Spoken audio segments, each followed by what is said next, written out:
This is the story how I ended up at a con-cuts, but then I did it anyway, and it was a weird experience. Before that system, お見合い回転。I asked you before, can I ask about like anything? And you Sure. said yeah. Sure. So let me ask about, it's really weird question, but how do you think about Japanese lady? Especially your professor. You have so many chances to see. You mean my students? I mean my students are a bit, too young for me. Also, they are my students. So, although in Germany, I guess also in Japan, this sometimes happens that professors end up dating their students. Even though it's probably, I'm not sure, I think it's against the law here to do something like that. What do I think about Japanese women? As a foreigner, you get this asked quite a lot. And I never know really what to say. I mean, in the end, in general, I think really positively. I mean, Japanese women usually look very good, very pretty. I think they're more conservative than, let's say, women from Europe. Which means, what does it mean in practice? So, like a lot of women that, for example, hoping to become housewife after, even if they work now, maybe After they they say, got when they marry, they want to stay home. This seems more common than in Europe. And like intrinsically, there's nothing wrong with this, but I personally don't. For me, I wouldn't want that. I don't know why. I think on the one hand, this is like the traditional Japanese system, right? So, man goes to work. Yeah, women stay at home. Stays at home, the man works overtime every day, comes back late at night at 10. Then they have children, but the husband only sees his children on the weekend, maybe. Maybe they grow distant as the children grow up. Like the wife and husband also grow distant. I mean, it seems to me this was sort of the winning model during what is called the Bubble Seidai, when Japan was basically the richest country in the world. But nowadays, for better or worse, this doesn't work anymore. I still think, not everybody, but some people try to hold on to this ideal. Apart from that, most Japanese women I met were really nice. One thing that's difficult as a foreigner is what is called kokuhaku. We don't really have a word for this in the translation is confession, right? Confession. So, but it's too official, right? For me, I think it's for you. Confession is too much. I guess, before I came here, or when I was younger and had a bit more time, I was watching anime.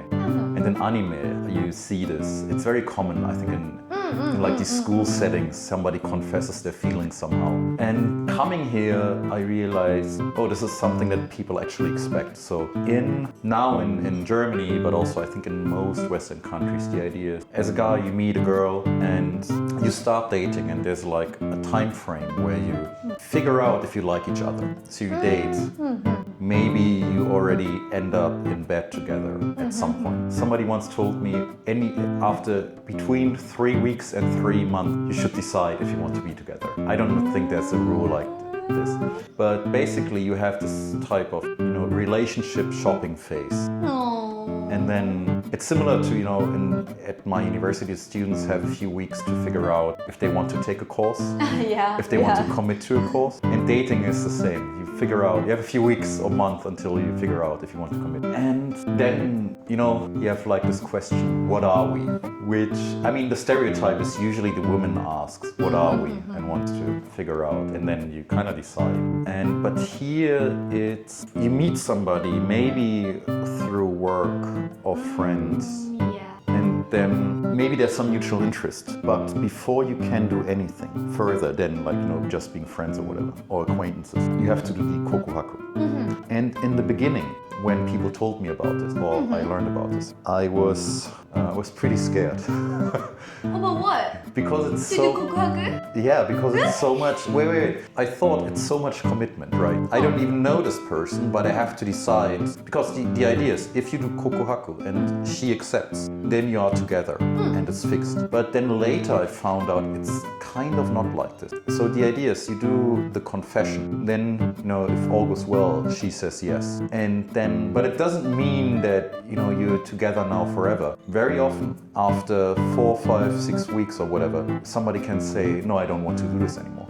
And so, but then when I learned this, I wondered, what's the whole point of doing confession? Because I thought, you do the confession, then you are together, and then it's kind of fixed. Maybe you can break up after years or whatever. Yeah.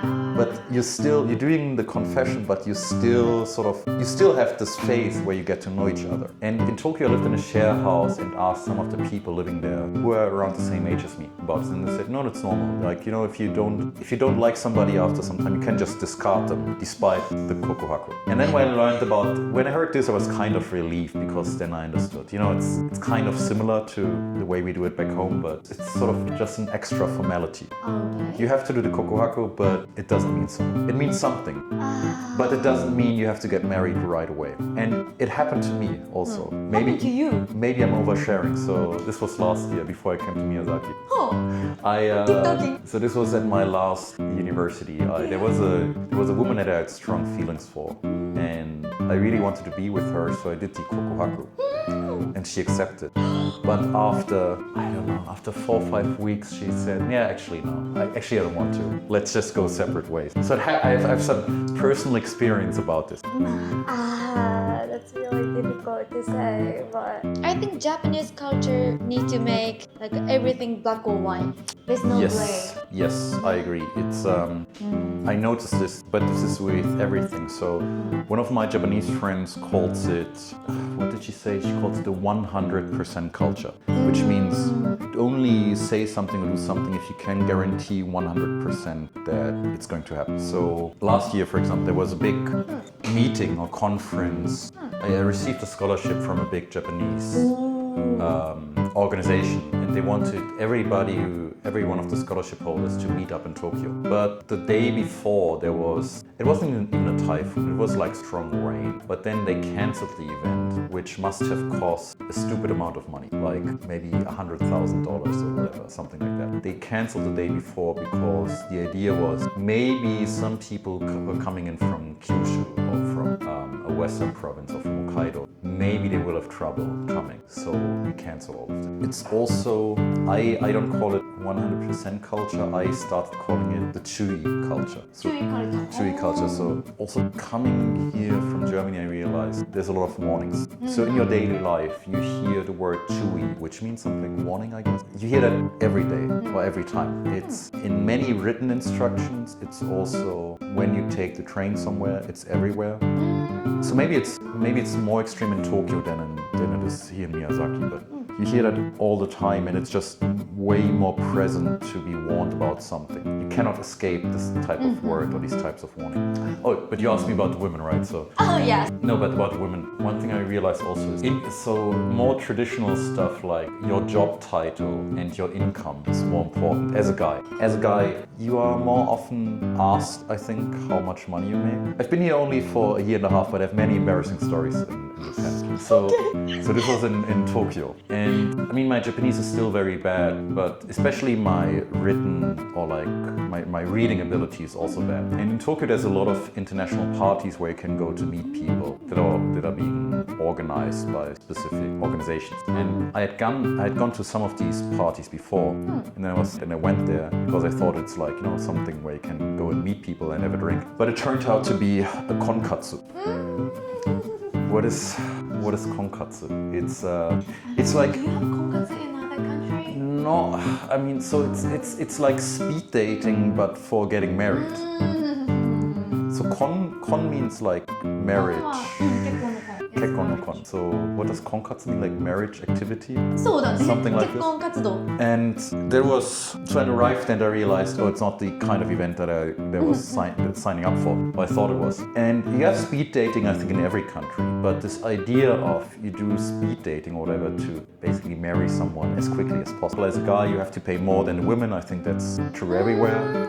Even though at that time I think there were more women than men for some reason. And then so in the beginning we had to fill out a card, and on the card it's asking you for a name, obviously. It's asking you for your zodiac sign, which is whatever, I don't believe in it, but for some people it's important. But then it also asks you about your profession and your income, and it asks you about how much overtime you do, or like when you have time. Because Japanese people are always very busy. You need to kind of match your schedule. It's asking you stuff like this. It's also asking you, if you studied and where you studied, because here it's like the so-called Big Four universities, which are Tokyo University, Kyoto University, Keio University, and Waseda.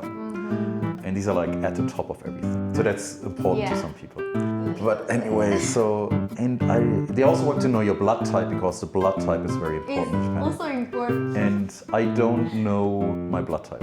I have no idea. I didn't put in my shunyu, my salary, because I think in German culture it's kind of you don't just ask people. I think it's kind of considered rude to be asking people how much they make. Or people are not usually willing to give that information. They feel weird about giving that information, which also makes me realize I'm very German inside.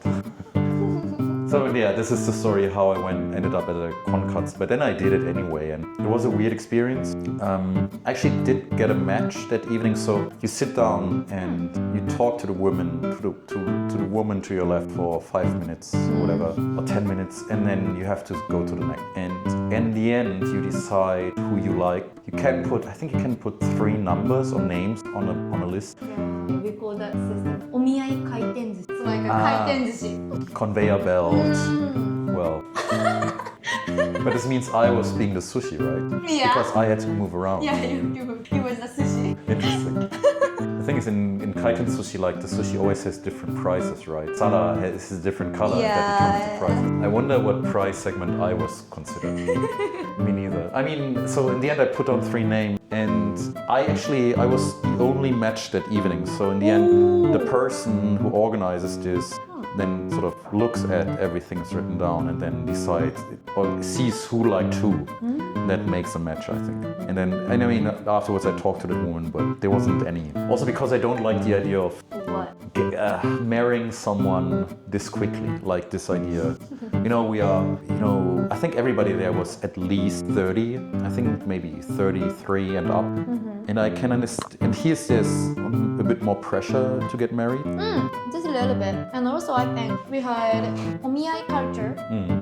Parents set up the dating for the marriage. So we are not that much care about like quick marriage. Wait, you don't care much about a quick marriage? Japanese, yeah. Have your parents tried to set you up? Of course not. What do you mean, of course not? Why not? That お見合い culture is for older than my parents. Okay, so not in Yeah. But I mean, I know one of my colleagues at the university, he's over 40 and he's doing like he's a customer of an agency, of a marriage agency. So they try to match him to other women of similar age. And then he told me about it. And I hope it works out for him, but I don't want to use it. 結婚相談所. Yeah.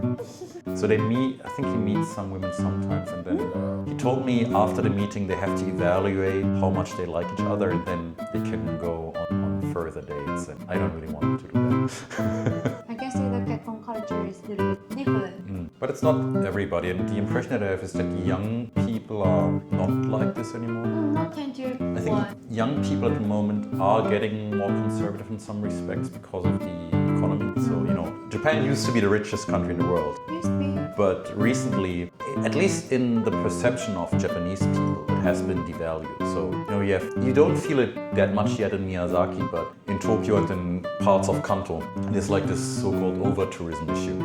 And there's more foreigners coming to Japan, mainly as tourists, because the yen is so weak compared to 10 years ago. The quality of life in Japan is still great. Things are still, it's not like a third world country.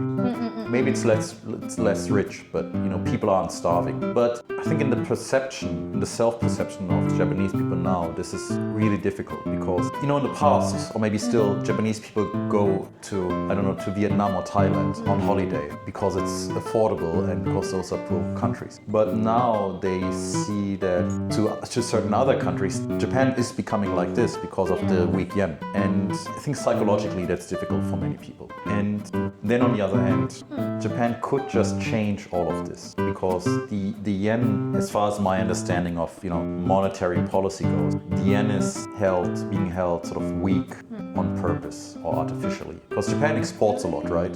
Exports a lot of cars and other electronics. So if you keep the yen weak, other countries are more likely to buy your stuff. So it's still a conscious choice that this is being done. But on the flip side, it means that more people are coming here and doing, if you go online, for example, if you go on Twitter and you type in Meiwaku Gaijin.